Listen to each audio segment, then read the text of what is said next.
प्रभु श्री राम की चरण भूमि प्रयागराज में महोबा जनपद की दलित छात्रा के साथ हुई अमानवीय घटना को लेकर महानगर अध्यक्ष कांग्रेस अमित सिंह, जिला अध्यक्ष रामनाथ सिकरवार और कांग्रेस के कार्यकर्ताओं ने जिला मुख्यालय पर विरोध प्रदर्शन किया। नीट की छात्रा को अपहरण कर उसके साथ यौन शोषण और अमानवीय घटना को अंजाम दिया गया है। इस घटना को लेकर कांग्रेस कार्यकर्ताओं ने रोष और नाराजगी व्यक्त की। जिला प्रशासन को राज्यपाल उत्तर प्रदेश के नाम ज्ञापन सौंप कर पीड़ित दलित छात्रा को न्याय दिलाने की मांग की है। महोबा जनपद की एक दलित बेटी जो नीट एग्जाम की तैयारी कर रही थी, उसके साथ उसे अपहरण किया गया और अपहरण करके 16 दिन तक बंधक बना के रखा गया और उसके प्रयागराज में, और उसके बाद लगातार उसके साथ 16 दिनों तक उसका रेप किया गया, उसे यातनाएं दी गई, गलत तरीके से टॉर्चर किया गया और उसके बाद उसे विवाह करने के लिए ज़बरदस्ती उसके साथ की गई। उस लड़की के इंसाफ के लिए जो दोषी हत्यारे हैं, जो दोषी में जल्लाद हैं, उनकी फांसी के लिए उनके घरों पे कब बुलडोजर चलेगा, इसकी मांग को लेकर आज जिलाधिकारी को महामहिम राज्यपाल के नाम हम लोग ज्ञापन देने आए हैं और योगी सरकार से कहेंगे इस जंगल राज को खत्म करिए।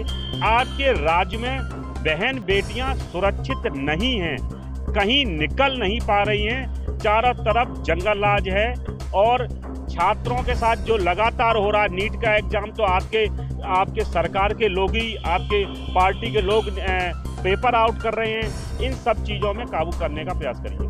और उत्तर प्रदेश की राम राज्य सरकार के सरताज योगी आदित्यनाथ के कानून राज पर सवाल खड़े किए हैं। साथ ही आरोप लगाया है कि योगी सरकार में जनता त्राहिमाम कर रही है। योगी सरकार में महिलाओं के साथ आपराधिक घटनाएं बढ़ रही हैं। नारी सशक्तिकरण का नारा देने वाली सरकार देश की बहन बेटियों की सुरक्षा प्रदान करने में फेल साबित हो रही है। आगरा जिला अध्यक्ष कांग्रेस रामनाथ सिकरवार ने महोबा की नीट छात्रा के साथ हुई अमानवीय घटना की निंदा करते हुए कहा कि पहले बिहार में डकैती हुआ करती थी, लेकिन योगी सरकार में प्रत्येक सीट और पटल पर गुंडा विराजमान है। देखो, इस सरकार में मामले तो अन्याय, अत्याचार, भ्रष्टाचार, बलात्कार, एक तरह की अंग्रेजियत छाई हुई है। जो नीट की छात्रा है महोबा के, उसके साथ में जो इंजस्टिस हुआ है, उसके साथ में जो घिनौना अपराध किया गया है, इससे पूरे देश के अंदर जोश है, गुस्सा है, एक रोष है। इसी के परिप्रेक्ष्य में आज हम लोग ज्ञापन देने जा रहे हैं और हम सरकार को कहना चाहते हैं ये घिनौने अपराधों पर रोक लगाएं। जिस तरह से इनकी तानाशाही के बल पर सरकार चल रही है, इसको कांग्रेस पार्टी हर हालत में इसके पहिए की हवा निकालेगी। देखो, सुरक्षा नाम की चीज़ तो यहाँ है ही नहीं, केवल नाटक हो रहा है। सरकार चल नहीं रही है, सरकार रेंग रही है। आप जिला आगरा में देख लीजिए, देश की बात मत करिए। जिला आगरा में किसी भी ऑफिस में जाओगे तो ऐसा लगेगा मैं किस गैंग में घुस गया यहाँ पर।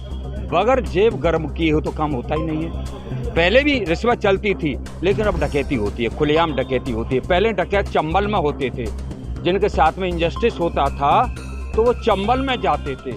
उन डकैतों के सिद्धांत होते थे।